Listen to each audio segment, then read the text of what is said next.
Good morning po sa ating lahat mga ka-inspirasyon. At nandito ulit tayo sa taas.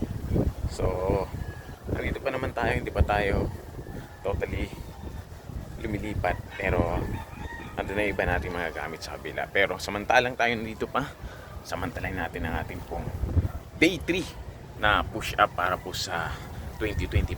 Let's go! So, kapag na rin ako kanina na konti stretching bago maligo. So, ngayon push up na lang talaga. Let's go. Tayo.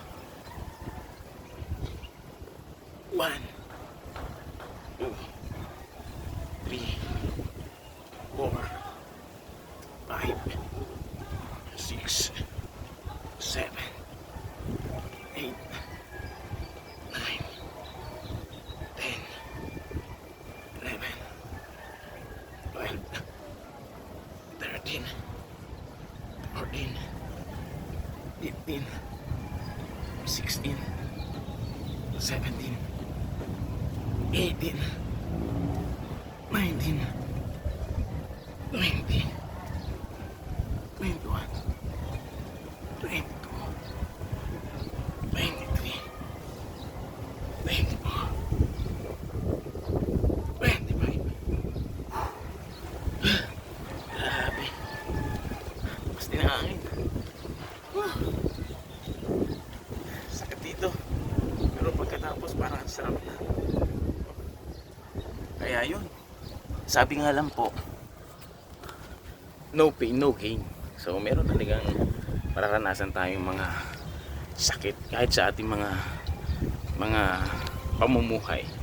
Meron mga tinatawag tayong mga hirap, pero meron din namang aligaya.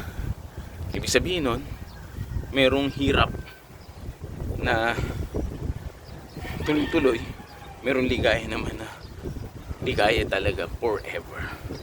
So kaya nararanasan natin yan. Mas maganda dun tayo mapunta sa ligayang walang hanggan.